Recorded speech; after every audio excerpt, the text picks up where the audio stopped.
financial information. Now, a good student, when they talk of prospective financial information, what will come to you? If I'm a student, what will come to me, ladies and gentlemen, about PFI, prospective financial info, prospective means futuristic. I'm being given a company's forecasts. I'm being given a company's next year's budgets to audit, to review, right? So remember when I taught you this thing, I told you that budgets are quite unrealistic at times. I mean, before coronavirus, we were planning to be having like 2,000 students in 2020. Corona hit. Our number of students in this case here went down to like say 200, right?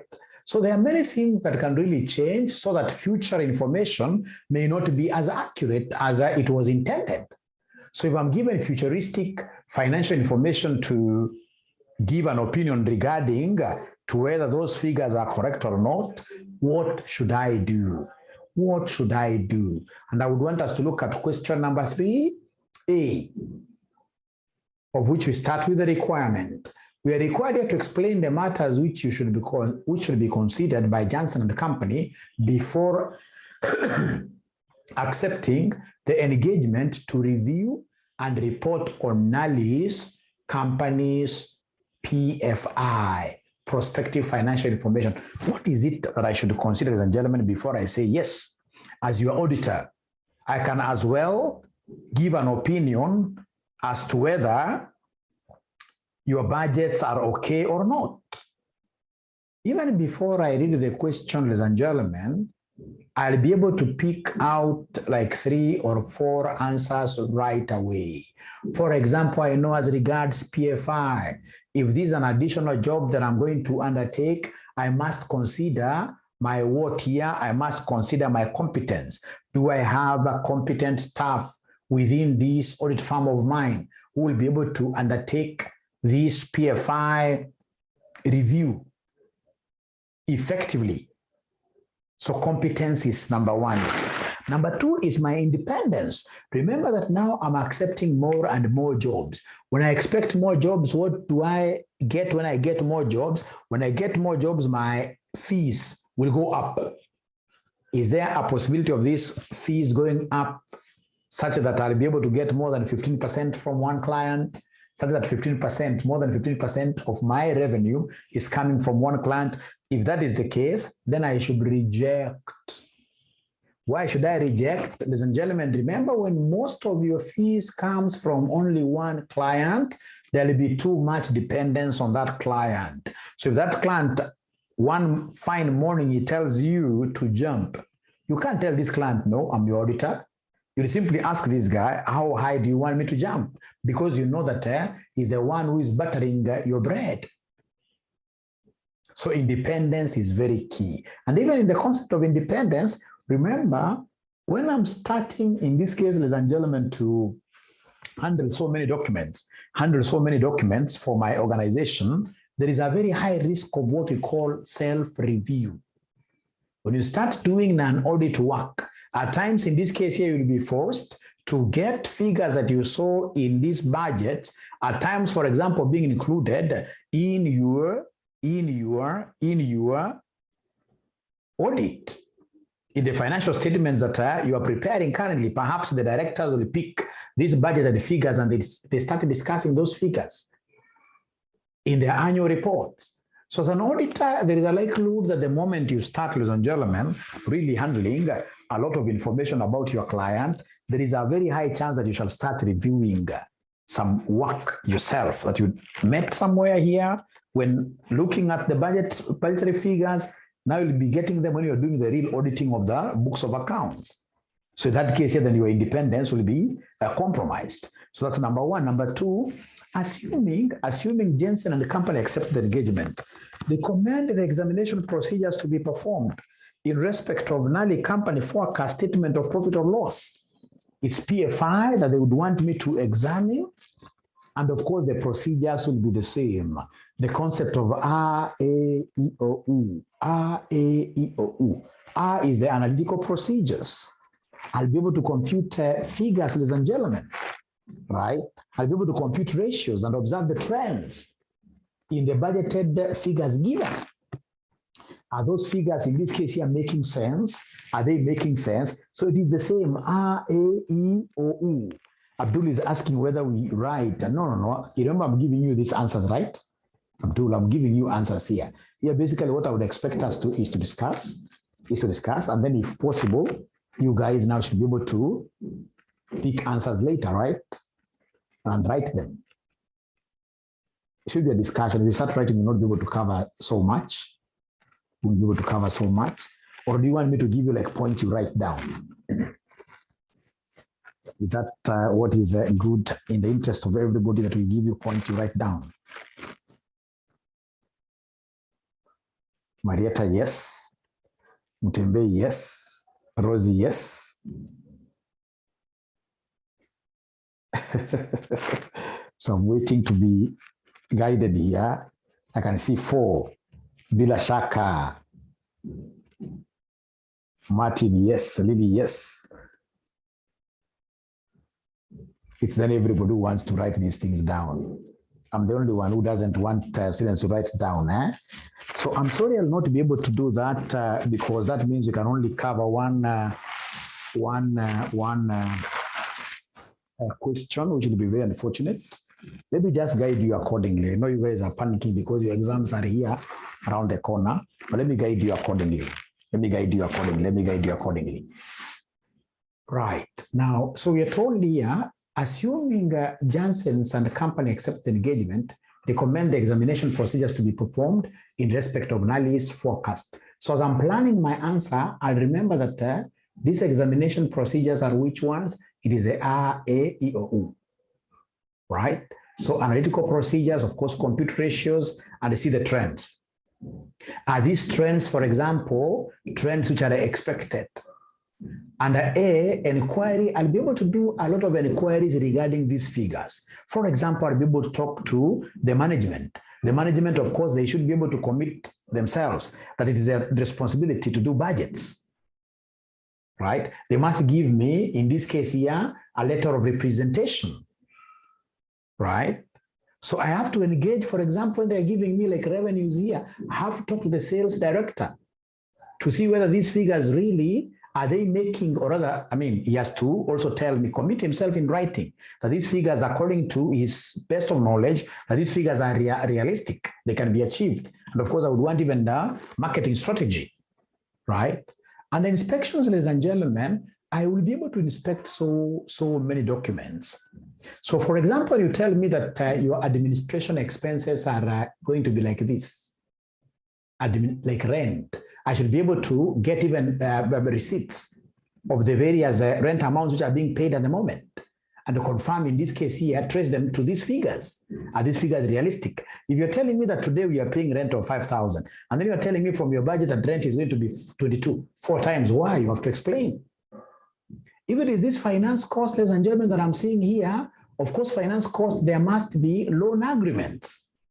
I would want to see those interests, and you have to tell me why you think the loan interest is going to decrease in the future, or is going to decrease in the future, right? So we are told, ladies and gentlemen, for us to be able to appreciate here, that's part B, so we can read part A. We are told you are an audit manager in Johnson & Company, which offers a range of audit and other assurance services to its clients. One of your audit clients is Nali Company, which operates a commercial haulage company. Nali Company has been an audit client for the last, so this is your audit client for the last 5 years, and is currently planning a significant expansion of its operations into a new geographical area and a jurisdiction.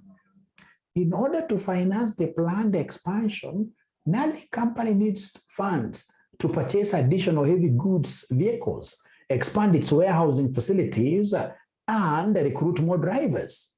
The company is also planning a major advertising and marketing campaign targeted at potential customers in the new jurisdiction. Nali Company's finance director, Susan Sedon, has approached you to ask if your firm will provide a report on prospective financial information which has been prepared in support of a loan agreement.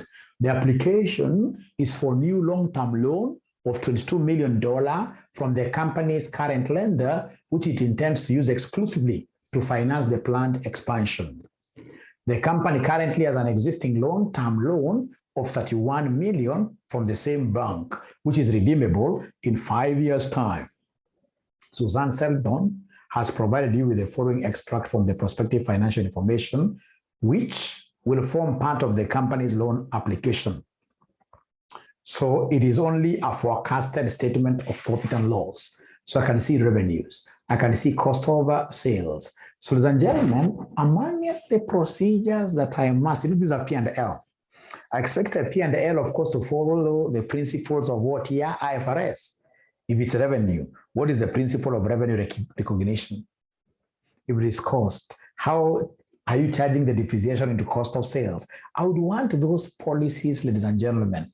So I would want to see as an procedure, as an examination procedure, I would want to see whether IFRS principles have been followed in preparation of the PFI, or they just want to give us things that don't make sense at all here. So is the IFRS being followed?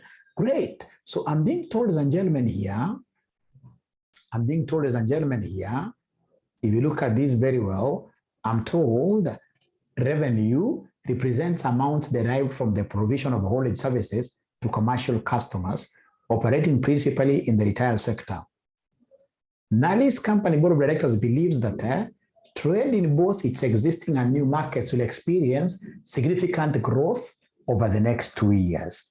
That is an assumption. It's what they believe. So as an auditor who is examining this forecasted profit and loss, I would want to check whether those assumptions are reasonable. Are they reasonable? And for me to do that, an inquiry, of course, will be very, remember, as an auditor, I'm supposed to exercise a lot of professional skepticism. So when they tell me that they expect both markets, in this case here, to grow over the next 2 years, I really put a lot of question marks here. Why? Why? Give me evidence. Do this and this. So number 2, we are told that cost of sales, number 2 here, cost of sales comprises the cost of warehousing and distribution, including relevant staff costs, maintenance and repair of vehicles, and depreciation of property, equipment, and vehicles. Number 3, admin expenses are mainly the cost of running Nally's company central head office facility. 4, finance costs represent the cost of servicing long-term finance from Nally companies, what here? Bankers. So when they tell me that here they will be paying 1450 as interest from the RAEOU, the recalculation, I would want to recalculate this finance cost as an auditor and see whether you see I'll be telling them that, you guys, you have a current loan of 31 million. When you get this facility, you'll be paying 22 million. So in total, that will be 53 million.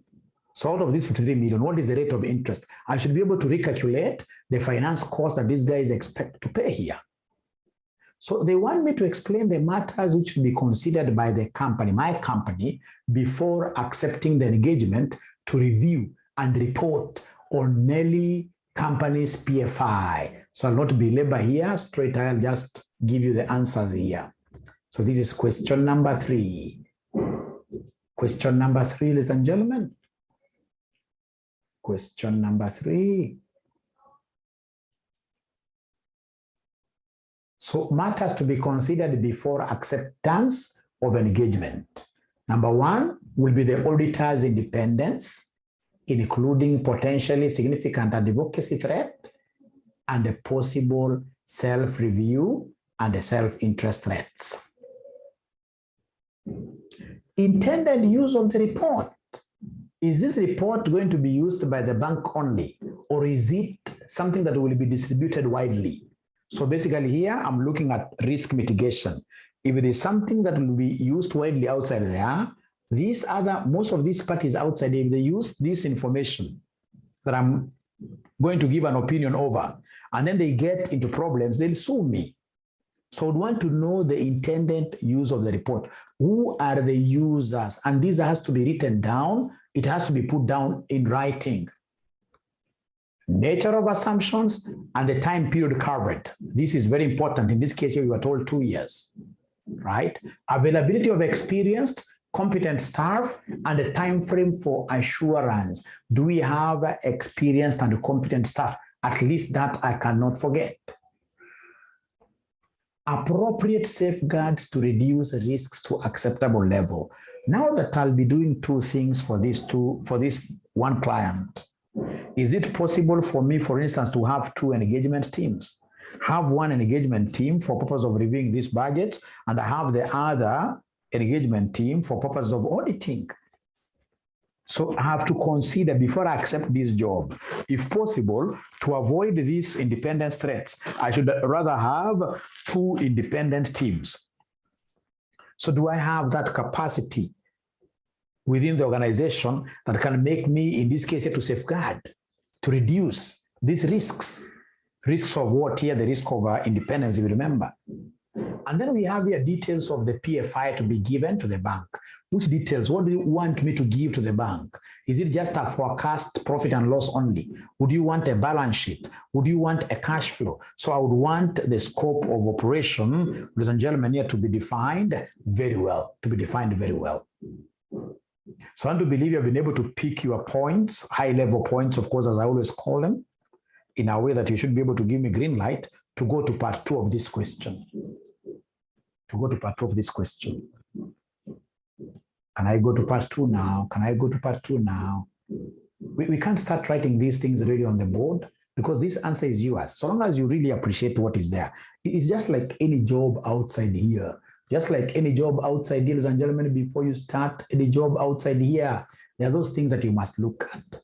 Somebody comes and tells you that we've got this tax obligation at KRA, right?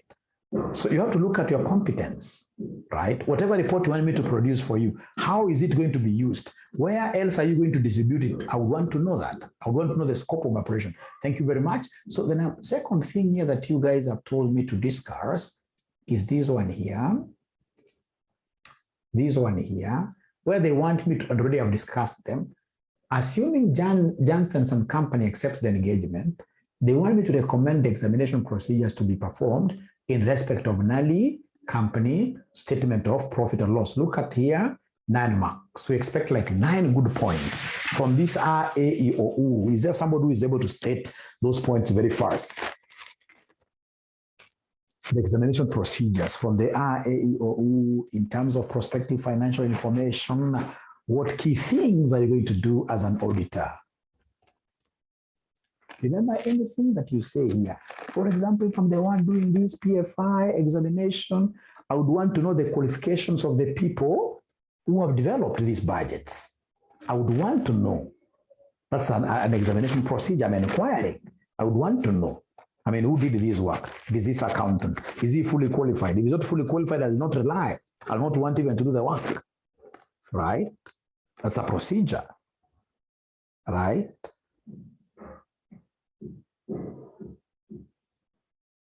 There are a lot of recalculations here to be done, like the finance cost. I'll have to calculate, right? I would want to know how these figures were calculated so that I can recalculate them myself. When you tell me that your cost of sales is comprised this and this, and I'll tell you no problem. Please give me those figures for the base year. For the base year, I would want to do it myself. Yes. So I'm getting the chart, ladies and gentlemen. I would really love to read your work as usual. Like now, Abdul, you can't say analytical procedures. No, you can't get even a single mark. Analytical procedures, so what? You need to tell us what they are. It's about computing ratios. It's about, in this case, checking the figures. How are they increasing, for example? Is that in line with the market expectations? Piomon tells me, obtain written management representation on the reasonableness of the assumptions used. I love that. And inquire from management about the depreciation policy and many other policies. Yeah, they have to tell me in writing. Anything that you say here will be correct. So long as you try to explain it, Abdul. So long as you try to explain it, remember, there's supposed to be 9 points. There's supposed to be 9 points. If you give us 3, we'll only give you 3 marks.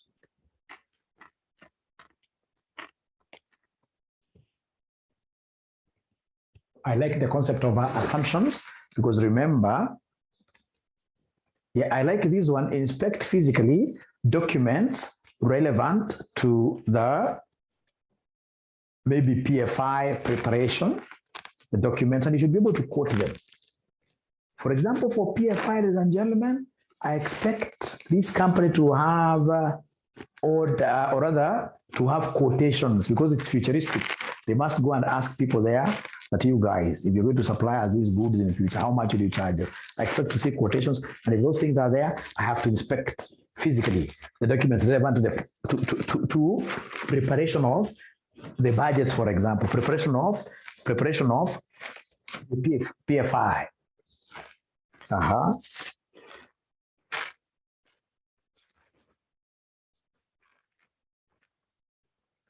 Anything you tell me, ladies and gentlemen, will be correct. Trust you me. Okay, so in the interest of time, ladies and gentlemen, I would want to share these, and then we discuss the answers now in a way that we shall never forget. Let's discuss the answers.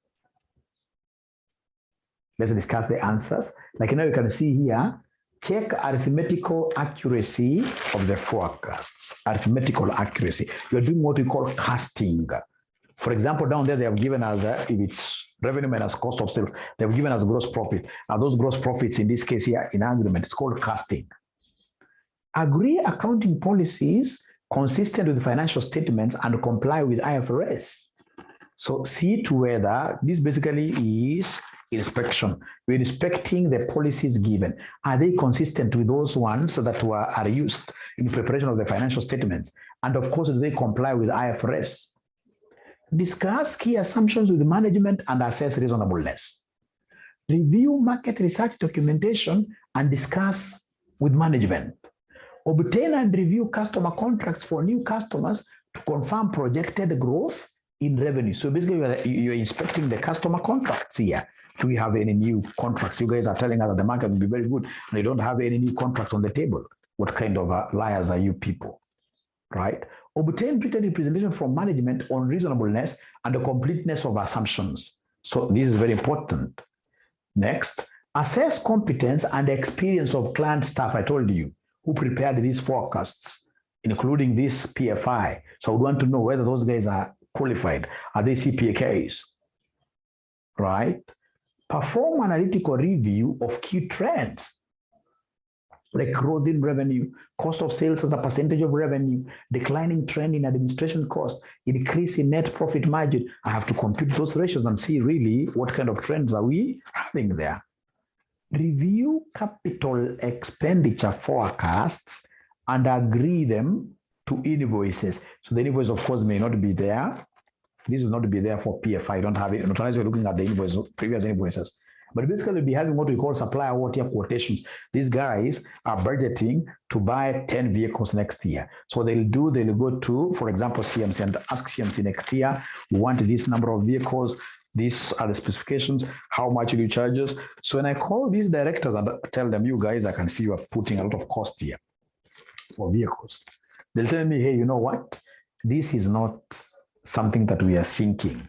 It is in existence. We have quotations here from CMC, right? Recalculate depreciation and ensure correct inclusion of depreciation on new, whatever, and warehousing facilities. Obtain and review breakdown of operating expenses that, of course, you can't remember very easily. Inspect, yes, this is very important. Inspect utility bills and assess reasonableness of forecast utility overheads.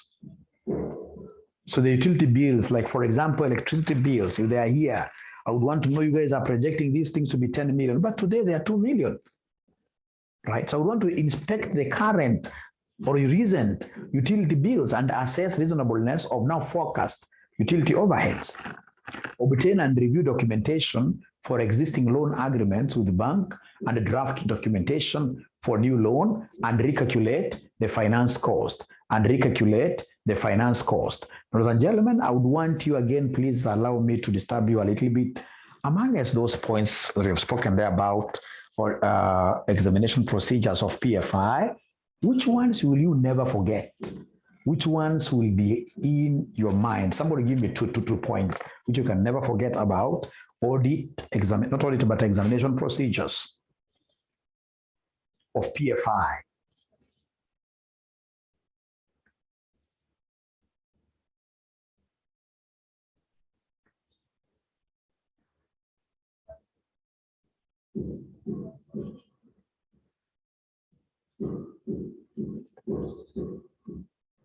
The ones that you can't forget now. Now we are coming to the end of this revision really. And they're similar to the audit procedures. They're similar to the audit procedures basically. So long as you remember the concept of REO, and then out of that you should be able to, mention so many things.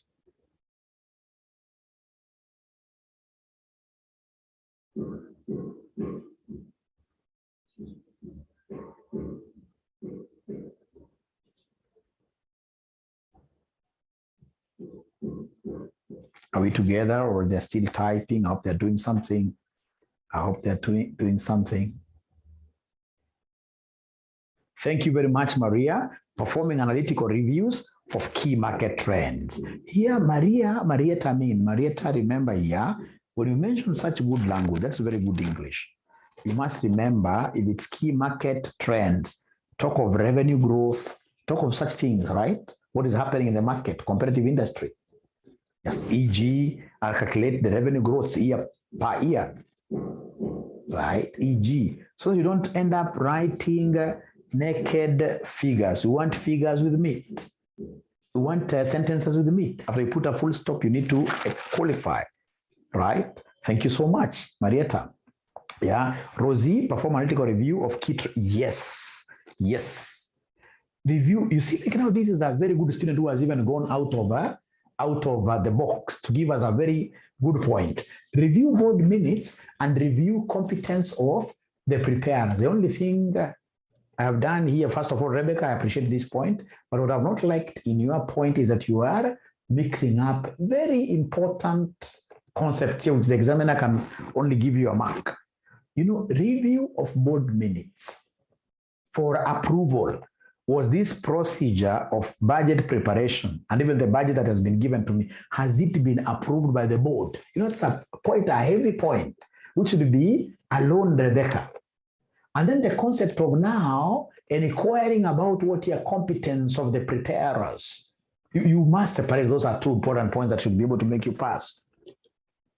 Right? These guys are not talking to me. But Abdul, I've got a problem with you. Abdul, and I'll meet you physically. I'll punish you somehow. Good points, but you are writing like check arithmetic accuracy. This one, the examiner can't give you a full mark. Check arithmetical accuracy. So for instance, what I'll do, I'll come and after full stop, I'll say, I'll look at one of the figures that is in the question here. I look at one of the figures that is in the question here. So in the question here, like now here, that I'll go for 2018 and see whether this profit before tax of 9613 is correct. Is it arithmetically, is it correct? So I use my calculator myself. So I'll cast the figures. I love that. Okay, great. Thank you very much. You're overcoming. There are points you guys haven't given me, but I believe you shall be able to give me. So are we in agreement that now I can go to the next question, or you still want me to write for you the answers on the board? Is there somebody who is still saying that Mwalimu write for us these answers on the board?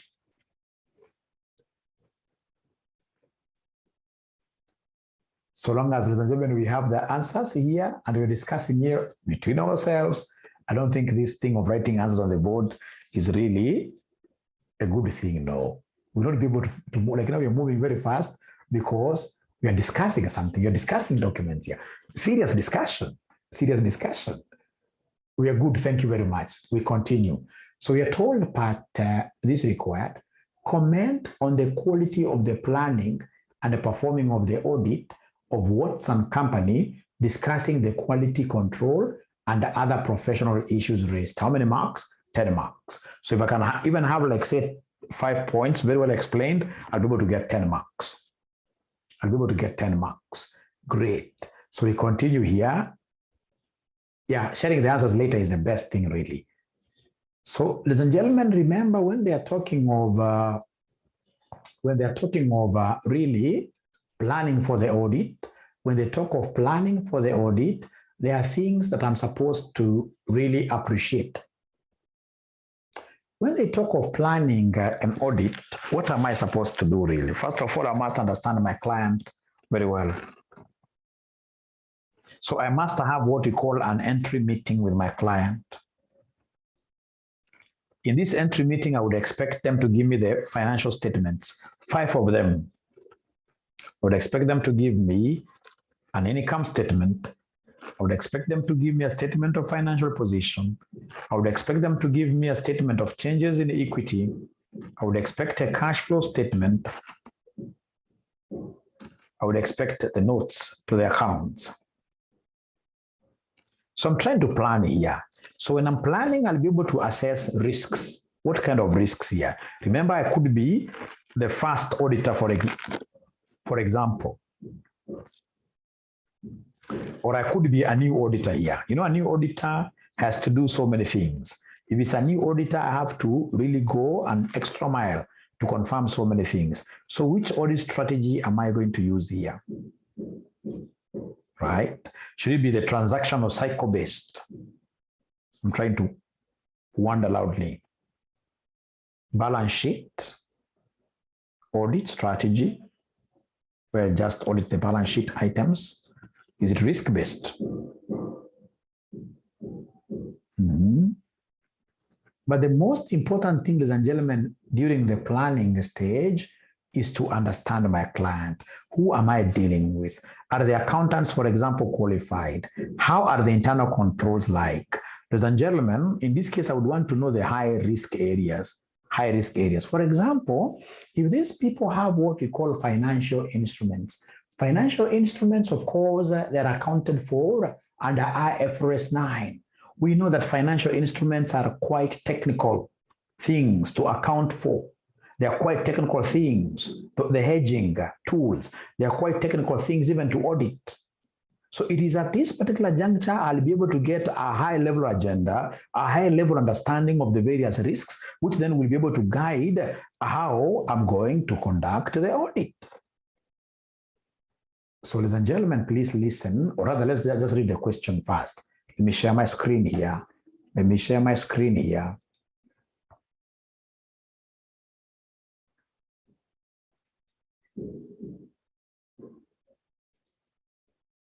Part B. One of your colleagues at Johnson and Company, Rodson Evans, has been taken ill at short notice, and you have been temporarily assigned as an audit manager of Watson Company, an IT consultancy company, which is listed on a second tier. So the company is listed, that takes my risks very high. Because I know as an auditor, any company which is listed, whatever opinion I give will be out there in the public. I have to do thorough work here. There is no joke here. The company is listed on a second tier investment market. The final audit of Watson Company for the year ended 30th June 08 is approaching completion, and you are in the process of reviewing the audit working papers. The draft statements for the year recognize a profit before tax of 54.2 million and total assets of 23.1 million. When you see these figures being floated to you, hey, you, my good students, what comes to your mind? When you see the profit before tax, you're seeing total assets, what comes before your eyes right away? Can someone talk to me?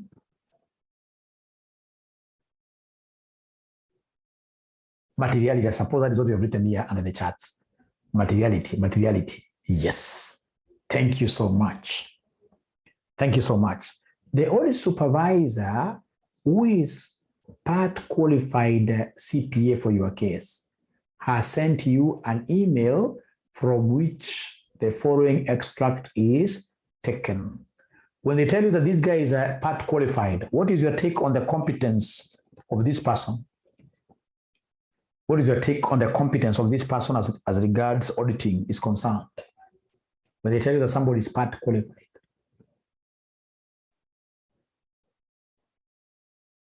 You don't want to talk to me. When they tell you that somebody is partly qualified, he is incompetent. Don't rely on his work. He is incompetent. This guy is incompetent.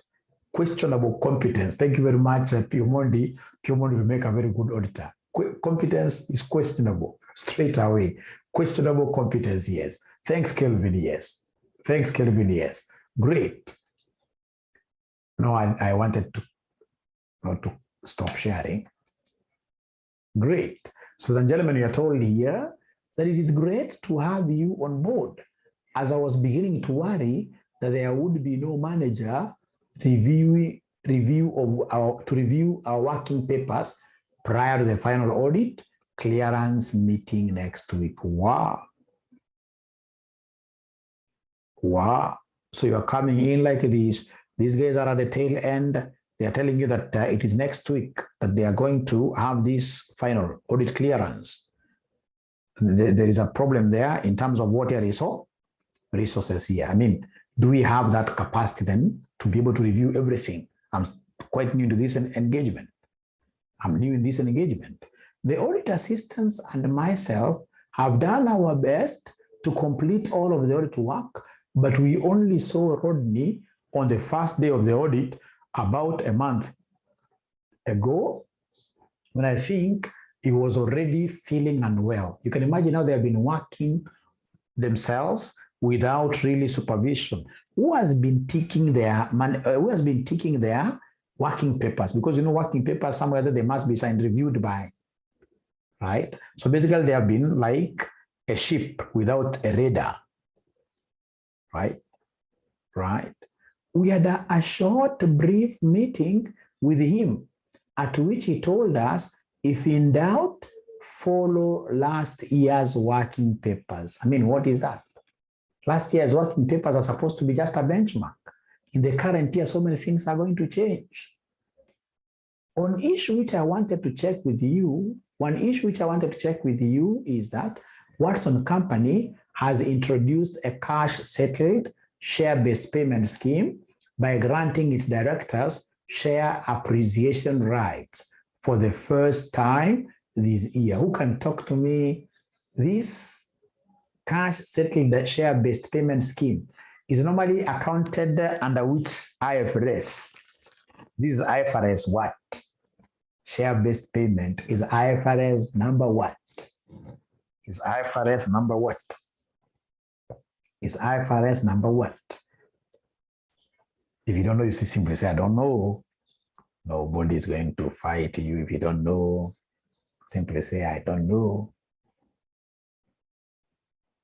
This is IFRS 2, isn't it?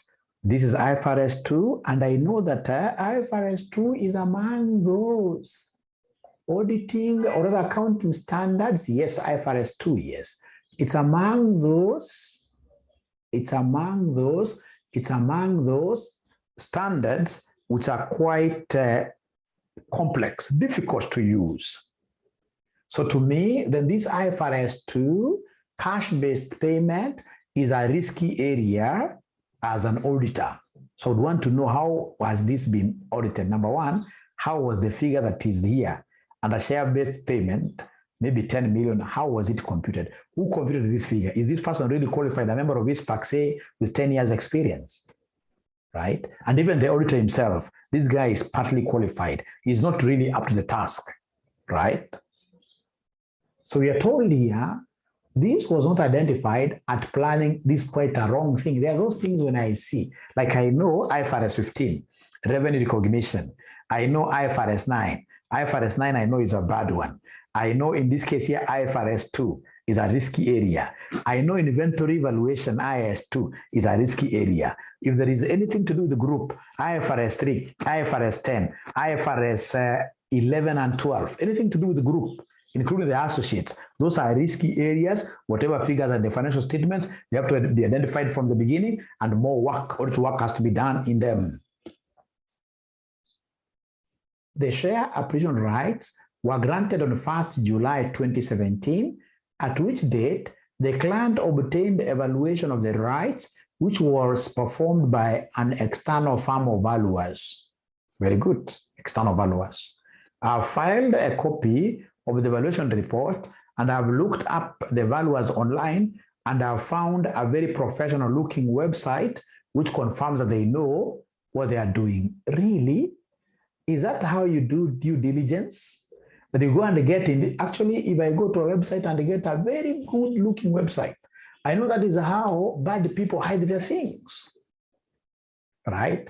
This is not how you do due diligence on these external resources you're having. You'd want to know, are they competent? Are they independent from this? You don't go to their websites only and then you tell us that you believe by just seeing their website that they are good people. I mean, this is quite bad. No wonder you are not fully qualified. You never give me this kind of an email.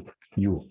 The cost of the share appreciation rights scheme based on this valuation is being appropriately recognized over the 3-year vesting period, and a straight line expense of $195,000 has been recognized in the statement of profit or loss on this basis, okay? A corresponding equity reserve has also been recognized on the statement of financial position. You don't recognize this as equity. No. This will only become an equity element when this period that they were promised lapses. When they vest, when they become shareholders is when we shall be able. For now, we can only recognize that we owe them. It's supposed to be recognized as a liability. A corresponding equity reserve has also been correctly recognized on the statement of you are lying, you're cheating. The amount also seems immaterial, and I can't see any need to propose any amendments to the financial statements in relation to either the amounts recognized or the disclosures made in the notes to the financial statements. Can somebody try to compute the materiality of this? 195,000 to the total assets. Take this to the total assets. What is 195,000 divided by 23.1 million? Can somebody give me that figure? 195,000 divided by 23.1 million. 195,000 divided by 23.1 million. It gives me what figure? Times 100, of course. Times 100, of course. What are we getting? Somebody continue being nice. Today, you guys are so nice to me. Continue being nice as usual. Please give me that figure. I want to check materiality. Please give me that figure. Please give me that figure. 0.85%. 0.8%. Very small. Very small percentage. Very small percentage. So it is immaterial to total assets, and of course immaterial. Now these are different paper that I got, not a mock paper. It's a different paper. I'm sending you the material, the paper right now, the answer. So it's very immaterial. But now, ladies and gentlemen, completely immaterial. I love that. But now remember, let me stand a little bit now. Let me stand a little bit because now you're making these things to be very, lively now. Great. So we are saying fine. It is what here? It is immaterial.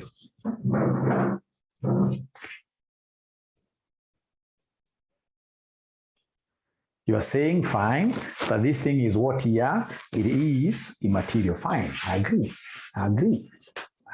It is immaterial. Fine. I agree. But ladies and gentlemen, remember that you have got what we call related party transactions. These shares are being given to who? Directors of the companies. Directors and the key management of a company are related to the company. And anything that you give them, even if it's a shilling, even if it is 0.000 now 8%, it is regarded as what? Material. Anything that you give to related parties is always what here? Material, and has to be accounted for correctly and disclosed under a note called what here? Related party transactions in the books of accounts. It has to be disclosed. So regardless of the percentage, anything that goes to related parties, don't even compute its materiality. It's always what here? It's always material. It's always material. Are we together regarding that? Are we together? So Abdul, we can't say here that it is completely immaterial. Abdul, you can't say that here because these shares are going to who? A related party transaction. It's a related party transaction. So it has to be disclosed, and automatically, if there is an error, that error has to be corrected. Anything to do with related party transactions, it doesn't matter how small the error is. That one has to be corrected. There is no discussion about that. Because we don't want these guys here to enter into what we call creative accounting. They're trying, in this case, here to hide their own mistakes, right, under them. You know, they have paid themselves. Who tells you that it's only 195,000 which is due to them? These guys will be hiding something. So tell them, correct. We don't want a joke. As an auditor, if it is anything to go to you, first of all, disclose. And if there is an error, if it is an error of 1 shilling, correct. That's how they'll be able to know that you are what here? You are serious here. You are serious here. Maybe Mutembei has a problem with his internet, right? Because here what we are saying, ladies and gentlemen, is that these shares belongs to who? These shares here. One issue which I wanted to check with you is that Watson Company has introduced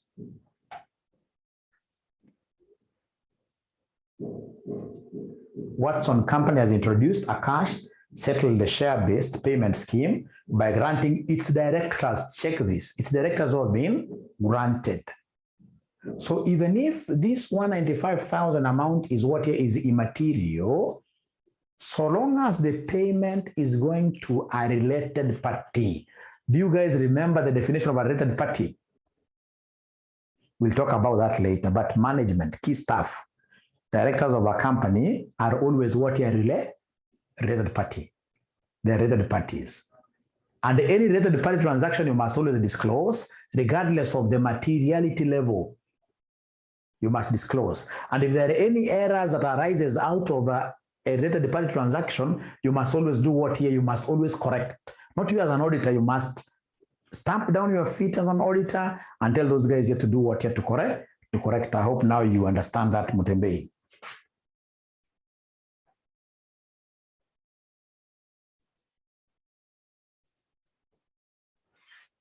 So they want me to comment on the quality.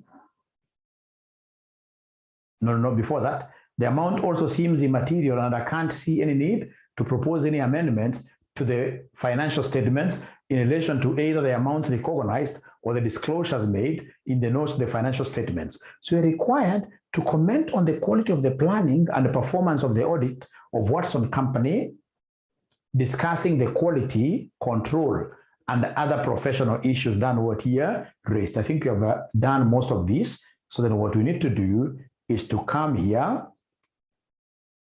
Okay, is to come here and read the answer now. Generally up to 1 mark for each issue discussed. So from what we are able to see from the case question given, there is inadequate planning, stroke consultation with the client regarding the share-based payment scheme. Inadequate consultation, right? Complex judgmental area should have been identified as a high risk from the word go.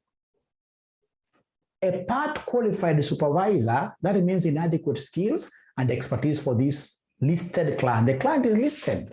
You need to give this client here, employees who are what here, the auditing the team must be very qualified. All right. Yep. Thanks for reminding me. Right. Now, ladies and gentlemen, we are told here, treatment of share-based payment is incorrect. Valuation should have been updated at year end for cash-based scheme. Recognition as equity reserve is also incorrect. IFRS 2 requires recognition as a liability for cash-based scheme. Share-based payment is immaterial quantitatively, right? But scheme is with directors, is with, don't know what this RPT stands, but is with directors, which is material by nature, especially for listed entity. the scheme is for these directors, ladies and gentlemen. With respect to these directors, ladies and gentlemen, and that one does not matter. Even if it's a shilling that you gave to them, it becomes material. So the error should have been calculated and adjusted, adjustment requested. The matter should have been included in the related party disclosures notes in accordance with IAS 24. Inadequate staffing levels, a company really that is listed, you go to audit it, and then you go as a 2-member team and an audit manager, right? This is quite, what, ladies and gentlemen, quite a small number. So only 2-member and audit manager should have been replaced earlier. So even if they were to replace earlier, still this is inadequate, really. Inadequate briefing meeting, poor quality advice to follow last year's working papers should always be on lookout for any new situations and issues. Insufficient monitoring and supervision by the audit manager. This guy was sick.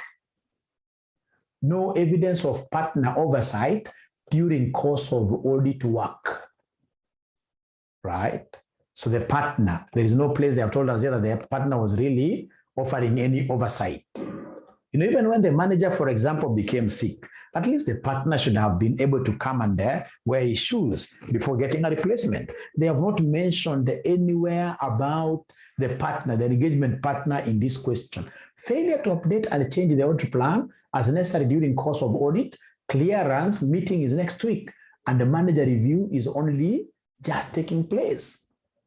Where was honestly the partner here? If this guy was sick, the partner should have come in handy. Lack of audit evidence for this external valuer in terms of competence. You don't tell us about the website alone. In terms of capabilities, objectivity, scope of work, right? Reference to website is inadequate and reflects inexperience and lack of expertise of supervisor, like that.